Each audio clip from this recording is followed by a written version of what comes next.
ከኢትዮጵያ ራስ አልወርድም ያሉት የአሜሪካው ፕሬዝዳንት ትራምፕ ስለ ኢትዮጵያ አሁንም አነጋጋሪ የተባለ መግለጫ ሰጥተዋል። ጋይስ ይሄ ነገር እየከረረ ነው። ዓለም የማትወጣው ጣጣ ውስጥ ልትገባ ከጫፍ ደርሳለችም። ሰበር የተባለ መረጃ ተሰምቷል። ኢራን የአሜሪካዋ ኒውዮርክ ሲቲ መምታት የሚችል አህጉር አቋራጭ ሚሳኤል በተሳካ ሁኔታ ሙከራ ማድረጓ እየተዘገበ ይገኛል። ሰበር ዜና ተሰምቷል። የእስራኤል አየር ኃይል ዋና አዛዥ ሜጀር ጄኔራል ቶመር ባር መላው አየር ኃይላችን ዝግጅቱን ጨርሶ በተጠንቀቅ ቆሟል ሲሉ ተናግረዋል። ባለፈው ከተካሄደው ጦርነት ራይዚንግ ላይን ትምህርት ወስደናል። አሁን ላይ አየር ኃይላችን በተጠንቀቅ ቆሟል ብለዋል። እንደ እስራኤል ቻናል 13 ዘገባ አሜሪካ በኢራን ላይ ለምትፈጽመው ጥቃት እስራኤል ዝግጅቷን አጠናቃለች ሲል ዘግቧል። በተያያዘ ዜና አሜሪካ ኢራንን ባካለለ መልኩ ባለፉት 36 ሰዓታት ውስጥ ካሁን በፊት ታይቶ በማይታወቅ መልኩ በርካታ መሳሪያዎችንና ቦምብ ጣይ ጀቶችን ወደ መካከለኛው ምስራቅ የጦር ቤዞች አጓጉዛለች ተብሏል። በ36 ሰዓታት ውስጥ ብቻ መዳረሻውን ኳታር፣ ኩዌትና ጆርዳን ያደረጉ 15 የካርጎ መሳሪያ የጫኑ በረራዎችን አድርጋለች። ጋይስ ይሄ ነገር እየከረረ ነው። ዓለም የማትወጣው ጣጣ ውስጥ ልትገባ ከጫፍ ደርሳለችም። እኔ አንድ ነገር ብሆን አሜሪካ ኢራንን ታፈነዳታለች ሲሉ የአሜሪካው ፕሬዝዳንት ዶናልድ ትራምፕ አስጠንቅቀዋል። ትራምፕ እንግዲህ ይህንን ያሉት አንድ የኢራን ከፍተኛ ወታደራዊ ባለስልጣን በጠቅላይ መሪያቸው አሊ ሀሚኒ ላይ ምንም አይነት ጉዳት ቢደርስ ዓለምን በእሳት እናነዳታለን ማለታቸውን ተከትሎ በጣም ጥብቅ የተባለ መመሪያ ተሰጥቶኛል ያሉት የአሜሪካው ፕሬዝዳንት በእኔ ላይ አንድ ነገር ቢፈጠር የአሜሪካ ኃይል ኢራንን ከምድረገጽ ያጠፋታል ሲሉም ዝተዋል። ሰበር የተባለ መረጃ ተሰምቷል። ኢራን የአሜሪካዋ ኒውዮርክ ሲቲ መምታት የሚችል አህጉር አቋራጭ ሚሳኤል በተሳካ ሁኔታ ሙከራ ማድረጓ እየተዘገበ ይገኛል። አዲሱ አህጉር አቋራጭ ICBM ሚሳኤል በ10,000 ኪሎ ሜትር ራዲየስ ውስጥ ያለን የጠላት ይዞታ መምታት ይችላል ተብሏል። መረጃውን አንድ የኢራን ከፍተኛ የፓርላማ አባል አረጋግጦታል ተብሏል። እስካሁን አህጉር አቋራጭ ሚሳኤል ያላቸው ሀገራት አሜሪካ፣ ዩናይትድ ኪንግደም፣ ፈረንሳይ፣ ቻይና፣ ሩሲያና ሰሜን ኮሪያ ሲሆኑ ኢራንም ይህንን ግሩፕ ተቀላቅላለች ተብሏል። ኢራን በዚህ ሰዓት አሜሪካ ጋር ከፍተኛ እሰጥ አገባ ውስጥ ሆና ይህንን ሙከራ ማድረጓ ግጭቱን እንዳያባብሰው ተሰግቷል። ከአሜሪካ ኒውዮርክ ከተማ እስከ ኢራን ያለው ርቀት 9800 ኪሎ ሜትር አካባቢ ነው። ምናልባት አሜሪካ ኢራንን ከደበደበች የኢራን አጸፋ በመካከለኛው ምስራቅ ያለው የአሜሪካ የጦር ሰፈር ብቻ ሳይሆን የአሜሪካዋ ኒውዮርክ ሲቲም የሚጨምር የሚሆን ይመስላል። ይሁንና ስለመረጃው በገለልተኛ አካልና በኢራን መከላከያ በኩል ማረጋገጫ አልተሰጠም። ከኢትዮጵያ ራስ አልወርድም ያሉት የአሜሪካው ፕሬዝዳንት ትራምፕ ስለ ኢትዮጵያ አሁንም አነጋጋሪ የተባለ መግለጫ ሰጥተዋል። አንደኛ ዓመት የስልጣን ዘመናቸው ያከበሩ የሚገኙት ዶናልድ ትራምፕ በአንድ ዓመት ያከናወኗቸው ስራዎች በተመለከተ ምሽቱን መግለጫ ሰጥተዋል። በዚህ መግለጫቸው ታዲያ የህዳሴ ግድብ በተመለከተ የተናገሩት ንግግር እጅግ አነጋጋሪ ሆኖ ተገኝቷል። ትራምፕ በዚህ ንግግራቸው ኢትዮጵያ ትልቅ ግድብ አላት፣ ግድቡ ፋይናንስ ያደረግነው እኛ ነን፣ ናይል ሲባል የማውቀው ግብጽ ነው፣ ነገር ግን ግብጾች በቂ የውሃ መጠን የላቸውም። በህዳሴው ምክንያት ኢትዮጵያና ግብጽ ወደ ጦርነት ሊገቡ ነበር፣ ነገር ግን እኔ ወደ ጦርነት እንዳይገቡ አድርጌያለሁ። አሁንም አንድ ነገር ማድረግ አለብኝ ሲሉ እንግዲህ ተደምጠዋል። ታዲያ እናንተስ በፕሬዝዳንቱ ንግግር ምን ትላላችሁ? ሀሳባችሁን አጋሩ። ለተጨማሪ መረጃዎች ፎሎ እያደረጋችሁ የተሰማው ናችሁ አዘንጉ።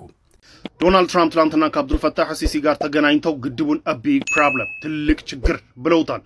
ባይ ዘ ዌይ ሂር ኢዝ ማይ ቴክ አባውት ትላንትና የተገናኙበትን የዶናልድ ትራምፕ እና የአብዱልፈታህ አሲሲን ግን ውይይት ተከትሎት ሂር ኢዝ ማይ ቴክ። በጣም ብዙ ሰው ዶናልድ ትራምፕ የኢትዮጵያን ጠቅላይ ሚኒስትር በጣም ጠንካራ መሪ ነው ማለታቸውን ብቻ ወስደው እሱን ብቻ እንትን ሲሉ ስለነበረ ነው ያ ላይ ትኩረት ከምናደርግ በጣም የተናገሯቸው ሌላ ዴንጀረስ ነገሮች አሉ አጌንስት ኢትዮጵያ።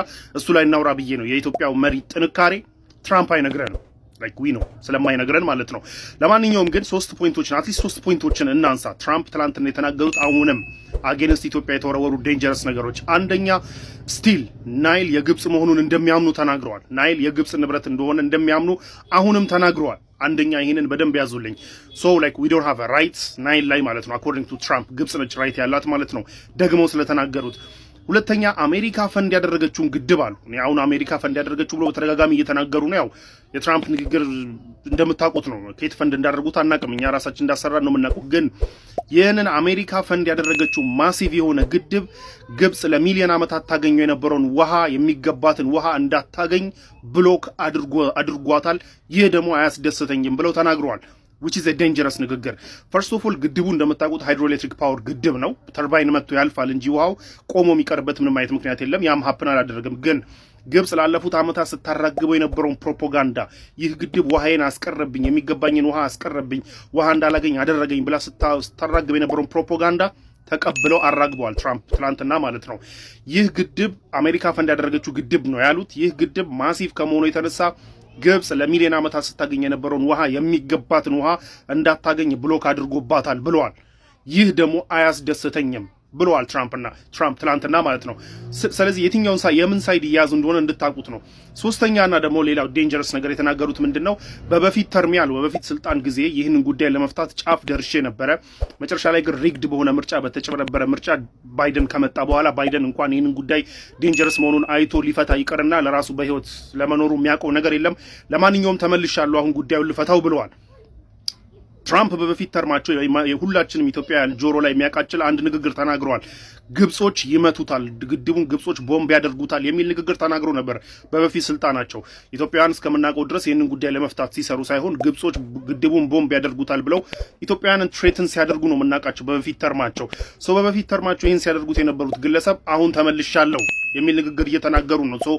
የምር ጉዳዩን በዲፕሎማሲ ለመፍታት ሀሳብ አላቸው ወይስ አሁንም የኢትዮጵያን ብሔራዊ ጥቅም የኢትዮጵያን ጥቅም ፑሽ በማድረግና ኢትዮጵያ ላይ ጫና በማድረግ ለግብጽ ውለታ እየዋሉ ነው ያሉት ትራምፕ? ይህንን ከንግግሮቻቸውና ከጻፉት ደብዳቤ እስካሁን ድረስ ክሊር እየታየ እንዳለው ለግብጽ ነው እየሰሩ ያሉት ትራምፕ ማለት ነው። ደግሞ የኢትዮጵያውን ጠቅላይ ሚኒስትር ጠንካራ መሪ ነው ብለዋል። አት ሴም ታይም ግን እዛው ጋር ምን ብለዋል? I don't know him as well as I know you ብለዋል አብዱልፈታህ ሲሲ። አንተን የማቀህን ያህል አላቀውም ብለዋል። ስቲል አሊጀንሳችሁ የት እንደሆነ እንደምታውቁት ነው። እስካሁን ድረስ እንግዲህ በኢትዮጵያና ዶናልድ ትራምፕ ባይ ዘ ወይ የኢትዮጵያውን ጠቅላይ ሚኒስትር በስልክ አገኛለሁ፣ ዶክተር አብይን በስልክ አገኛለሁ የሚልም ነገር ብለዋል። ብለዋል ሳይሆን እዛ ሚቲንግ ላይ ሳይሆን ብቻ ሰሞኑን እንደሚያገኙት ነው የሚጠበቀው በስልክ ማለት ነው። ግን እስካሁን ድረስ ኮሚኒኬት አላደረጉም ማለት ነው በዚህ ጉዳይ በግልባጭ ደብዳቤ ከመላክ ውጪ። ከአብዱልፈታህ ሲሲ ጋር ዳቮስ ላይ ተገናኝተው ይህንን ጉዳይ ማውራት፣ በደብዳቤ መጻጻፍ ምናምን የመሳሰሉ ነገሮችና ስቲል አብዱልፈታህ ሲሲ ሳይድ የመያዝን ነገር በግልጽ እያደረጉት ነው ትራምፕ እስካሁን ድረስ ከኢትዮጵያው ጠቅላይ ሚኒስትር ጋር ኮሚኒኬት ሳያደርጉ ማለት ነው። ስለዚህ ትራምፕ አሁንም በንግግሮቻቸውና በሚናገሯቸው ንግግሮች ስለ ግድቡ የሚናገሯቸው ውሸት የሆኑ ንግግሮች ግድቡ ውሃ ያስቆማል ምናምን የሚሉ ነገሮች በሙሉ የግብፅን ፕሮፓጋንዳ የመንዛት አይነት ነገር እንደሆነ እስካሁን ድረስ ግልጽ ነው። ስለዚህ ኢትዮጵያን ባይ ዘ ዌይ በአንድነት የምንቆምበትና በጣም በጥንቃቄ ይህንን ጉዳይ የምናይበትና እንዲሁም ተደራዳሪዎቻችንን ፖሊሲ ሜከሮቻችን በጣም በጥንቃቄ ጥበብ በተሞላበት ጉዳይ ይሄንን ነገር ሊፈቱ እንደሚገባ ነው። ቢኮዝ ትራምፕ እዛ አንፕሪዲክተብል የሆነ ሰው ነው አይደለም። ለኛ ለሀገር ይቀርና ለዩሮፒያን እንኳን ለያዥ ለገናዥ ያስቸገረ ሰው ነው ትራምፕ። ደስ ሲለው ታሪፍ ይጥላል፣ ደስ ሲለው ታሪፍ ያነሳል፣ ደስ ሲለው ምናምንና ሲሪየስሊ እና በጣም በጥበብ ሊወሰድ የሚገባ ነው። ለማንኛውም የትላንትናው ንግግር የኢትዮጵያን ጠቅላይ ሚኒስትር ጠንካራ መሪ ነው አሉ ተብሎ የሚያስጨበጭብ ሳይሆን በጣም አደገኛና በጣም ኮንሲደር ሊደረግ የሚገባ ነው። ስለ ኢትዮጵያው መሪ ጥንካሬ ትራምፕ አይነግረንም። ዊ ነው